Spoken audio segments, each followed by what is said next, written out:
puede compartir la diapositiva si tiene.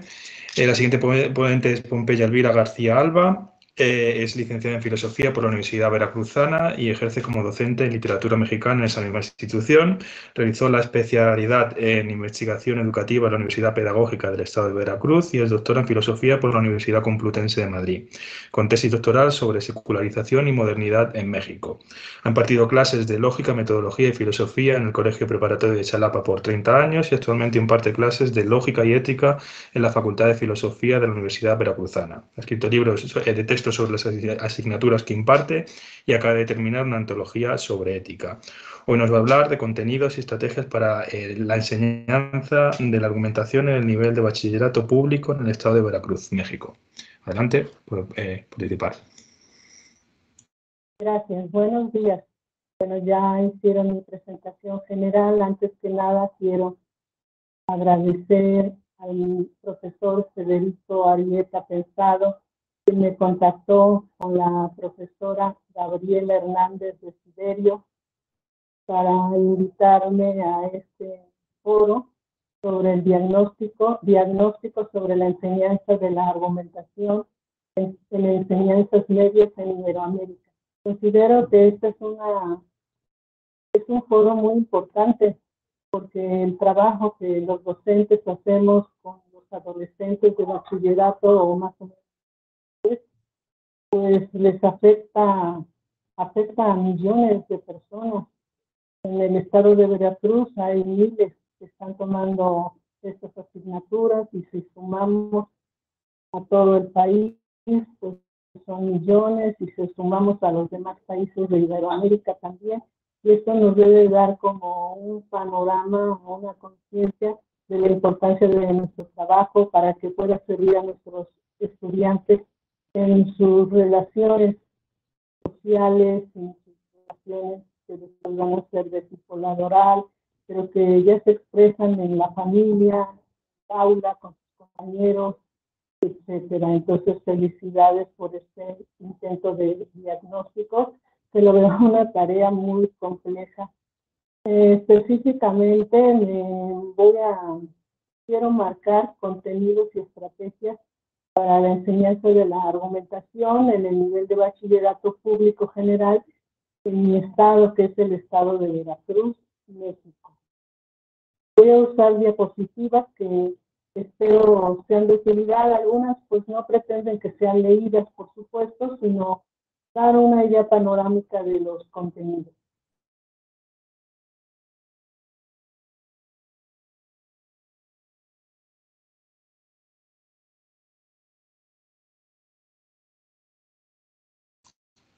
Hemos dejado de ver, creo, la diapositiva. ¿Ha habido algún problema? Al menos yo. Yo tampoco la veo. Ahora. Ahora. Bueno, una ordenación general de esta presentación del trabajo. Bueno, el primer punto ya lo hice. Ubicación y contexto, puse el mapa del país y la ubicación del estado, las zonas del estado de Veracruz, el colegio preparatorio, que es donde laboro aún. Pongo un panorama de los tipos de bachilleratos, que este panorama, bueno, a mí me hizo ver la complejidad de este trabajo de hacerlo. Y me voy a centrar en el bachillerato público general. Voy a poner el mapa curricular vigente para que se vea cómo está ubicada la disciplina y otras disciplinas de la filosofía.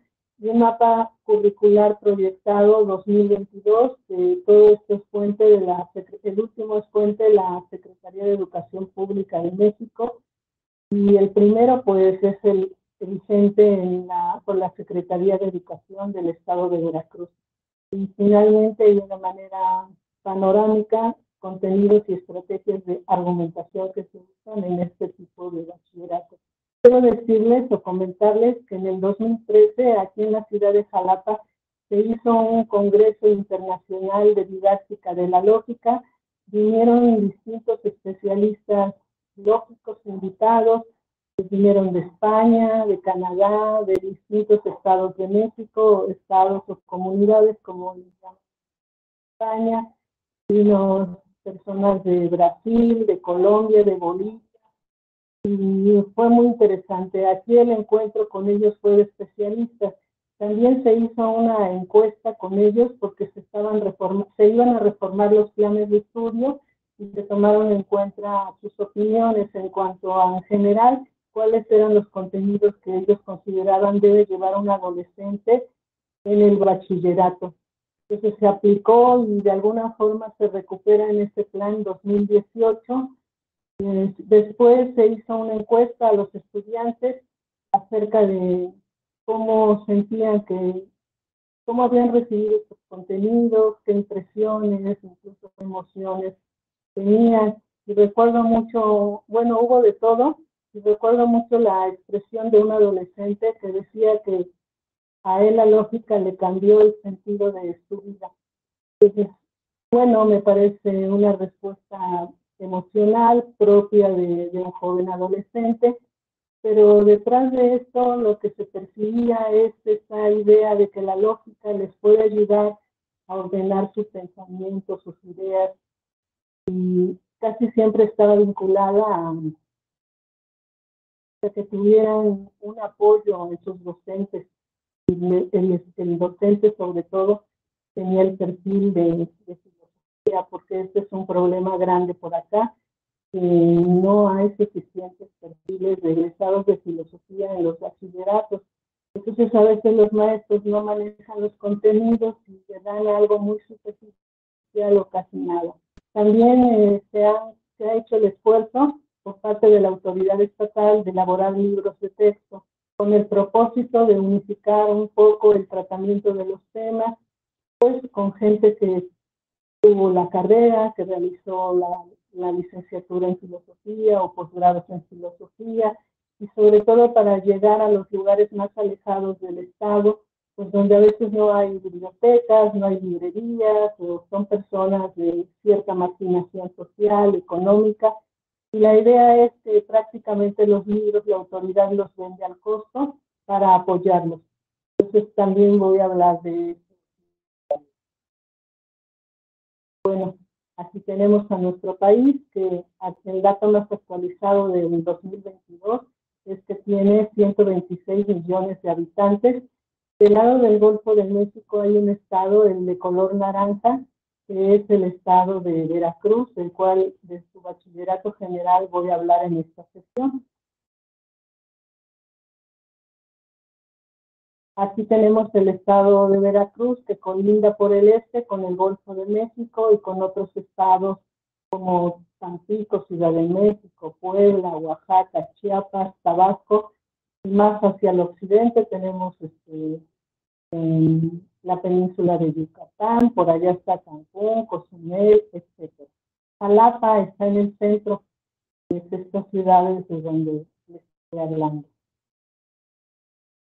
Bueno, la población del estado de Veracruz es de 8 millones de habitantes, ahí está el dato exacto, y atiende un total de escuelas de bachillerato de 1,841 escuelas. Aquí se cuenta de escuela por turno, porque a veces una escuela se utiliza por la mañana y es el turno matutino, y por la tarde turno vespertino, y también existía antes la modalidad de turno nocturno para trabajadores que querían hacer el bachillerato. Entonces no estamos hablando de infraestructura, de espacios, sino de claves o de turnos. Entonces atiende 1,841 escuelas. Y el total de alumnos de bachillerato, el dato más actualizado es de 304,000 estudiantes. Bueno, aquí vemos que los tipos de bachillerato que hay en el estado son el estatal, el federal y el particular.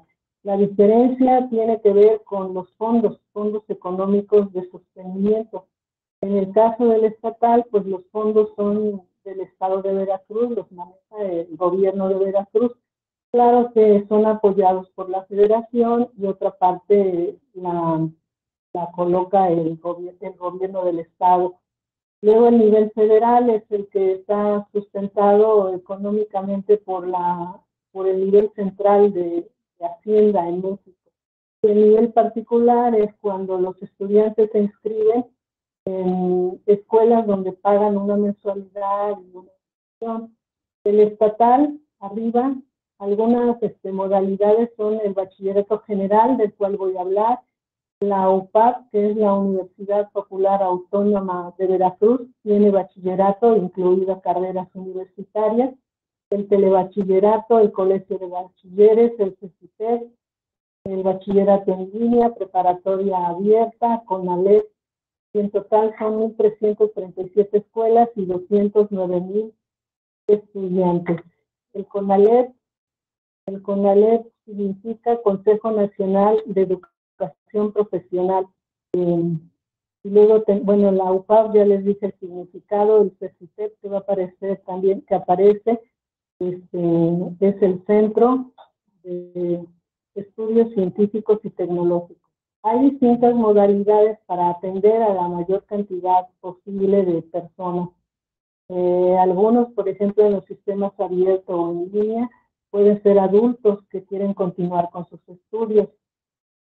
Entonces, bueno, la modalidad es amplia. También a veces las diferencias dependen de las áreas y de las regiones. Por ejemplo, en el federal está la modalidad técnica, bachillerato industrial y de servicios, el técnico agropecuario, técnico del mar, pedagógico, el Centro de Atención para Estudiantes con Discapacidad, CAES. Esto de las regiones depende si en algunas tienen ofertas terminales, que son bachilleratos pero terminales. Si están cerca del mar, bueno, hay bachilleratos técnicos del mar. Si están cerca de zonas agrícolas, pues el técnico agropecuario. Si están en lugares donde no hay este tipo de recursos, pues el bachillerato pedagógico. Y en algunos lugares pues hay mar, en otros hay petróleo, también hay bachilleratos con esa terminación para una salida laboral en caso de que no puedan continuar sus estudios, además de que pueden continuar en alguna universidad pública o privada presentando su examen de admisión. Luego en el examen, en la modalidad particular o de pago, estaría también que hay bachillerato general, el colegio de bachilleres, el nivel técnico de servicios, el técnico agropecuario y el otro que se llama por cooperación. Aquí se atiende 29,000 estudiantes. Como vemos, el que atiende más es el estatal, 209,000, el federal, 25,000 y el particular, 29,000. Entonces la complejidad está en que hacer un diagnóstico implicaría entrar a todas esas modalidades para tener esa visión general de cómo se ubica la lógica. Por ejemplo, esto ya no lo puse ahí, pero lo voy a mencionar. En el programa de bachillerato tecnológico se tiene una materia de ética, en el primer semestre de lógica y una materia de filosofía. Es en el técnico. En el telebachillerato, que también viene mencionado, se tienen 2 materias de ética, ética 1, ética 2, se tiene además filosofía y se tiene lógica en las humanidades y se tiene en la fase de terminal de humanidades y en la fase físico-matemáticas también se imparte lógica. Bueno, están ahí solo en el mapa curricular, pero pues mi trabajo no entró a ese estudio. Continuamos. Bueno, el general del Estado tiene sostenimiento público, en total estudiantes atendidos 275,000, municipios 210 de 212 que hay en el Estado, docentes contratados 15,900, y luego en las escuelas de bachillerato privado general atiende a 29,000 estudiantes, municipios atendidos 64, y docentes contratados 4,800. Esos son como, digamos, datos generales que nos permiten ubicar el trabajo que realizamos. Este es mi colegio. En este año, en el mes de octubre, cumple 180 años de antigüedad. y ahí está la clave oficial debajo del título. Abajo de ese edificio, a una cuadra, está la Catedral de la ciudad de Jalapa, y pues lo que nos hace ubicarlo como que está prácticamente en el centro de la ciudad. Abajito caminan por la calle del lado derecho. Aquí Jalapa no son parejos, sino el suelo es de altibajos, entonces ahí se desciende y abajo, en la misma cuadra al final, está la catedral. Bueno, este libro, del cual pues tomé una mala fotografía, pido disculpas, lo fui a consultar en una biblioteca. Tiene edición de 2010 y se llama Habilidades Cognitivas Básicas. Es un libro de texto. Arriba están los autores y abajo el logo del gobierno. Aquí en la parte baja viene la edición, en la parte verde dice 2010, 2000, voy a verlo con mi lupa. 2010, cuando se editó este libro. Bueno, los contenidos de este libro vienen en 3 bloques. El primero que hago cuando aprendo, el pensamiento, una pieza en el tablero que debes identificar y saber jugar. Y luego el tercero, la caja de herramientas, memoria y habilidades básicas del pensamiento. Entonces, en este último se trabaja la memoria, el proceso, las clasificaciones de la memoria, la mnemotécnica y las habilidades, como son las habilidades de pensamiento, como son la observación, la descripción, la comparación y las relaciones que se pueden hacer y el tema de la clasificación. Esta materia ha tendido a desaparecer en las siguientes versiones. Aquí hay como una muestra de las habilidades, una evaluación que trae al final el libro sobre las habilidades cognitivas. Entonces, por ejemplo, más bien veo que son de tipo conceptuales. Por ejemplo, en el 5 que se puede leer dice, es la habilidad que nos sirve para establecer puntos de unión entre 2 o más ideas, hechos o experiencias. Ahí viene clasificación, comparación, relación. La anterior es una forma de observar a través de medios como los libros, internet, medios masivos de comunicación, lista directa, participantes. Y así son las anteriores preguntas de esta índole. Esta es ya una evaluación final que viene en el libro, pero nos da una idea de los contenidos. En la anterior se habla de relaciones, descripciones y clasificaciones. Bueno, esta es una idea de este libro, y aquí en esta otra algunos ejercicios colocan, que son pequeños problemas, actividades, donde el maestro da indicaciones y los alumnos tienen que ir resolviendo. Este es el bachillerato, el mapa curricular del Bachillerato General 2018 que sigue vigente. ¿Cuál es la ubicación de la filosofía y la lógica? Miren, tienen el primer semestre ética 1, en el segundo semestre ética 2, luego tiene sexto semestre la asignatura de filosofía. Bueno, yo ahorita estoy impartiendo filosofía de 4 horas a la semana. Luego tiene también estética, acá del lado derecho abajo, en ciencias sociales, a la derecha dice estética. Y las lógicas las llevan el área de físico-matemáticas, y también la lleva el área técnica. Es esa, perdón, la físico-matemática. Y también la lógica la lleva el área de humanidades. Cuando empezó este mapa curricular, la daban en tronco común en el primer semestre para todos los estudiantes, pero la han ido quitando. Un problema grave que tenemos es el manejo, el control de las plazas, donde pues aquí todavía eran de tipo sindical y ponían a personas pero no tenían el perfil propio de la lógica y de la filosofía. Y eso hace que mucha gente se desanime porque no entiende de qué ni los alumnos ni los docentes de qué les están hablando. Continuamos.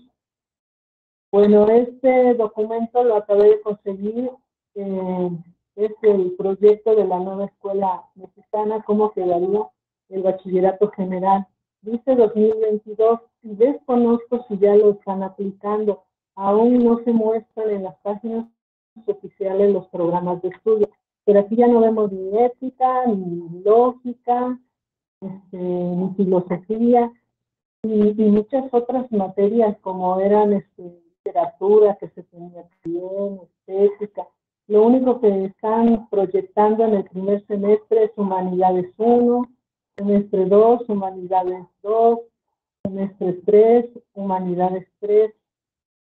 Entonces, pues, estamos los docentes con esta preocupación de que como no están aún los programas, no sabemos de qué manera van a integrar las materias filosóficas en esos tres y además las demás materias del área de humanidades que han desaparecido como literatura. Y estamos un poco consternados porque hace 2 sexenios, cuando estaba el expresidente Calderón, también había habido esa intención de ir desapareciendo las materias de filosofía y de todo eso, pero hubo una lucha de los filósofos en el país, apoyadas por docentes de los bachilleratos de la Ciudad de México, de otros estados, apoyaron los profesores de la UNAM, de filosofía, apoyaron investigadores pues, de renombre, incluso hicieron una carta al presidente donde fundamentaban,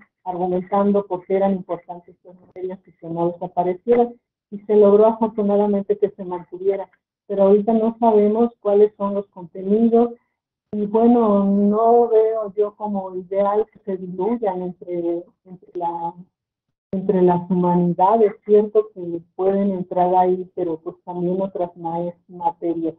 Y no sabemos qué va a pasar.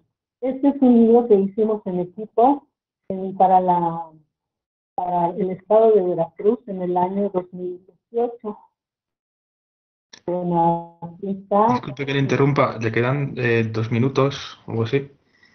Ok, bueno, entonces esta es la fecha. Aquí lo que se puede rescatar de acuerdo con el tema de la argumentación es en el bloque 2, lo que es un razonamiento, en el bloque 3, el tema de falacias, y el bloque 4 que trae nociones básicas de la lógica proposicional. Bueno, la distinción entre premisa y conclusión, la idea de consecuencia en estos segundos ejercicios. Diga que se sigue de una primera proposición. Aquí están marcadores del lenguaje que nos pueden ayudar a identificar una conclusión, las partes de una argumentación, ejercicios, muchos ejercicios para que identifiquen argumentos. El texto del Vélez Blanco de Vargas Llosa y hay unas actividades para que busquen argumentos y ellos elaboren contraargumentos. Aquí algunos ejercicios de razonamiento deductivo. Y luego también el tema de las falacias es otro capítulo. Hay muchos ejercicios sobre falacias y al final trae una parte del libro de géneros de la dialéctica que se relacionan con la argumentación, como son el diálogo, la discusión, el debate, foro, ponencia, mesa redonda y conferencia, para que los alumnos los distingan. Están en esta parte final del bloque 3.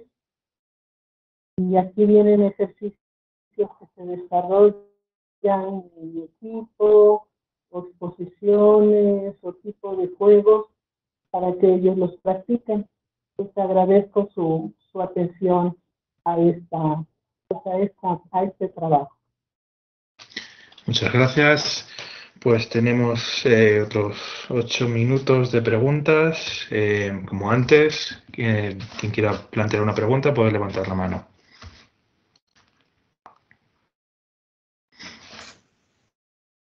Sí, Huberto levanta la mano, puede intervenir. Bueno, yo preferiría ceder el turno a Manuel Mejía porque no quiero monopolizarlo. Entonces, Ok, pues Manuel Mejía puede Si hay intervenir. tiempo, intervengo luego. Sí, ¿qué tal? ¿Me escuchan? Sí, perfectamente. Gracias y también gracias a Miguel por darme el espacio.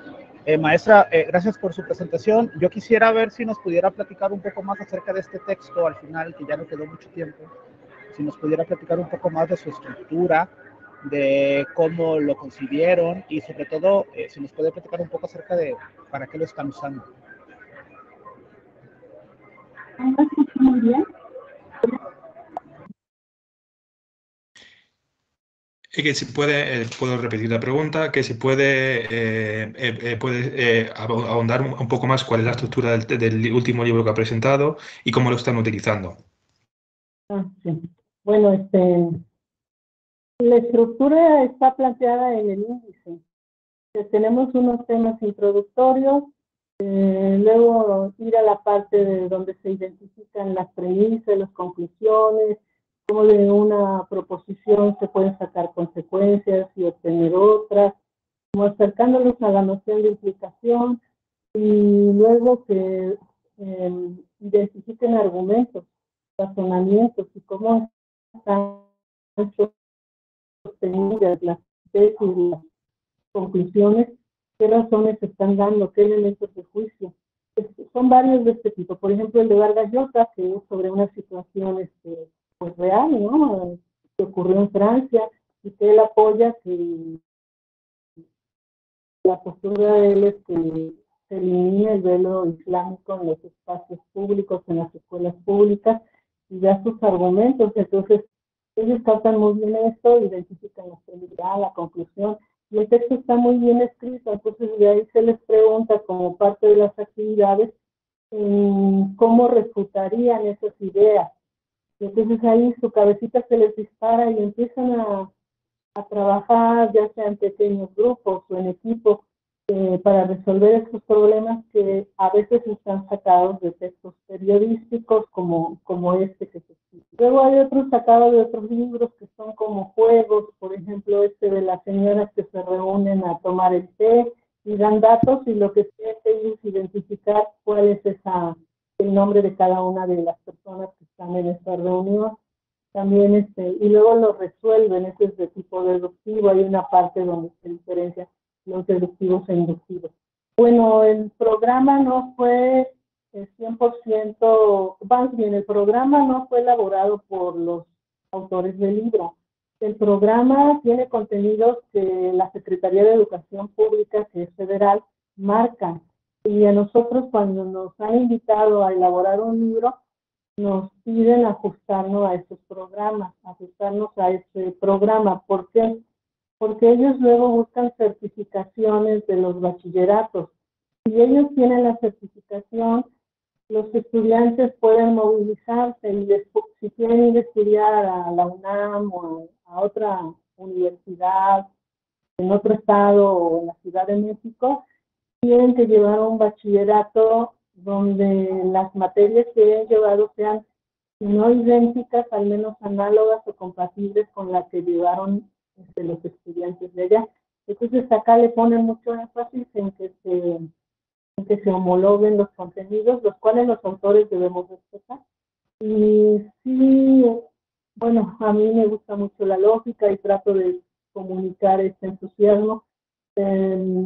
La parte de argumentación y todo esto les gusta mucho. Y la parte ya más teórica, como es la lógica simbólica y todo esto, les cuesta más. Y son 4 horas, ahora ya le redujeron a 3, entonces pues es difícil concluir el programa oficial. Y nosotros intervenimos en mencionar algunos puntos después de la encuesta que tuvimos con los lógicos que vinieron. Por ejemplo, el profesor que vino de Argentina dijo que esto es elemental, que maneje estos aspectos de la lógica simbólica, aunque sea mínimo, en un nivel mínimo, pues sí se incluye. Esa parte no la manejan la mayoría de los profesores porque, como menciono, el perfil no lo tiene. Entonces había faltado. Dijeron que se iban a convocar las materias y nuestros egresados de la facultad van concursando y sí, como botista les va tocando, pero a veces les toca una materia de 4 horas y se tienen que trasladar a otro lugar del estado. Y pues con 4 horas ellos no pueden sobrevivir, se tienen que pagar su comida, dónde estar. Entonces esas son situaciones reales que están viviendo. Nosotros quisiéramos que se convocaran todas y que todas esas materias para que llegue gente con el perfil adecuado a impartirlas. No sé si con eso respondo la pregunta. De acuerdo. Tenemos tiempo para una pregunta, dos si son muy rápidas.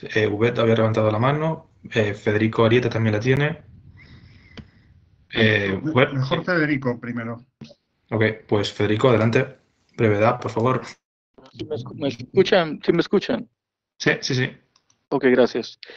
Doctora Pompeya, buenos días, buenas tardes, depende. Quisiera preguntarle por su experiencia personal en su trabajo en el Colegio Preparatorio de Jalapa, qué tipo de prácticas, qué tipo de estrategias utiliza para, al margen de estos contenidos que ya he mencionado, que son un poco camisa de fuerza, ¿no? Porque son estandarizados, para promover la argumentación o las prácticas argumentativas, las prácticas dialógicas, dialécticas, entre los estudiantes de su clase, es aprovechando que se imparte lógica también y también que se imparte filosofía, ¿no? Esa es un poco la pregunta. Gracias. Sí, bueno, sobre todo en filosofía se presta más a que ellos argumenten sobre los temas. En lógica, lo que se les da bastante son ejercitaciones. Con base en la ejercitación y las actividades planificadas, ellos van participando. ¿Por qué? Porque procesos largos no da tiempo. Y a veces uno vive con la angustia de no dejarlos tan atrasados en los contenidos y no les da uno suficiente tiempo para que ellos se explayen en la argumentación. Pero en filosofía sí se puede conectar. Por ejemplo, a ver, aquí está el argumento de Epicteto, el argumento ontológico de San Anselmo, u cualquier otro texto. Y entonces, a ver, ya ustedes ya saben identificar las partes de la argumentación. Entonces, a ver, ustedes se van a poner como abogados del diablo y van a contraargumentar, y ya les explico qué es eso. Y sí, eso lo hacen muy bien, pero como que hay un poco más de espacio. En la lógica, el casi es muy difícil conseguir los contenidos. Y bueno, yo recuerdo que en alguna ocasión dije, bueno, pues no voy a terminar el programa en la preparatoria, pero voy a dar más espacio. Y después algunos chicos que egresaron y que presentaron el examen para entrar a la universidad, me dijeron, maestra, nos preguntaron algunas cosas del modus ponens y del modus soles. Madre mía, pues entonces ya mejor voy a ver mis programas porque no habíamos llegado a esa parte final. Entonces siempre estamos con esa situación por los tiempos, reducciones de clase, para todo eso dificulta mucho el trabajo docente. Sí, disculpe que pusiera a insistir un poco en este punto, ¿no? Bueno, digamos, entiendo las inercias, entiendo la falta de tiempos, pero ¿alguna estrategia en particular que nos pueda comentar que utiliza en sus clases para propiciar la discusión? Yo tengo la impresión, y bueno, hablo también como profesor aquí de Veracruz y también aquí de Jalapa, y también del mismo subsistema en el que usted trabaja, la DGB, Dirección General de Bachillerato de aquí de la SEP de Veracruz.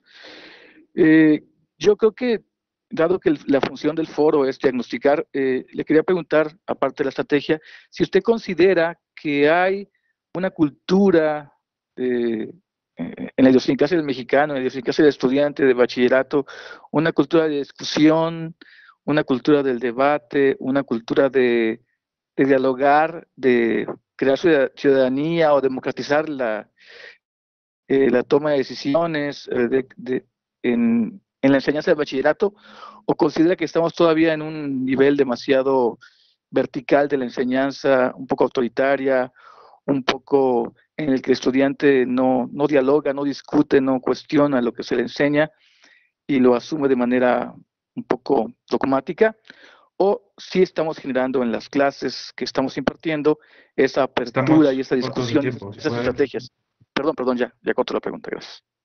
Respuesta rápida, por favor. Yo creo que con los contenidos que se van dando y las actividades, si se quieren minúsculas, sí se trata de generar reflexión. En una ocasión hicimos un foro sobre la homosexualidad, incluso fue en el salón de actos, se invitó a más personal de la escuela, fueron sacerdotes, fueron académicos, fueron estudiantes, ellos mismos organizaron todo y se abordó este tema, entonces se entusiasmaron, escucharon los pros, los contras, las defensas, pero salieron ahí en el foro algunas ideas un tanto excluyentes y otras que eran más conciliadoras, y sí les gustó, y a mí también, y lo que sucedió es que pues, tuvimos que mover los horarios, incluso algunos maestros se dieron su hora para que pudieran, o sea, fue una cosa así como un poco complicada, entonces no la he repetido a pesar de que a ellos les atraen estas formas de trabajo. Pues muchas gracias. Muchas gracias, profesora Pompeya Elvira García, por su presentación.